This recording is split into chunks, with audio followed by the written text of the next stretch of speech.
খুব খিদে পেয়েছে, অল্প খাবার দাও। দেখতে পাচ্ছিস না নখ পালিশ দিচ্ছি, তুই নিজে নিয়ে খা। ইস কি গরম, হাতটা পুড়ে গেল, এখন খাবো কি করে?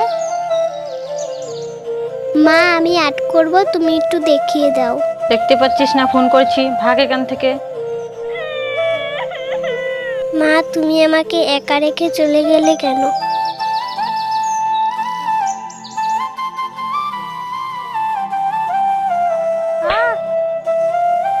কি ব্যাপার, মায়ের কি হলো? মা কি হয়েছে? পাটা মুসকে গেল। মা তুমি একটু দাঁড়াও, আমি ঘর থেকে আসতেছি। মা একটু শাড়িটা তুলো তো, আমি মলম লাগিয়ে দেই। মা আমি তোমার পায়ে মলম লাগিয়ে দিয়েছি, তোমার পায়ের ব্যথা এখনই কমে যাবে। টুকু, তুই আমার কত খেয়াল রাখিস, তোর সাথে আমি খারাপ ব্যবহার করি, তুই আমাকে ক্ষমা করে দিস।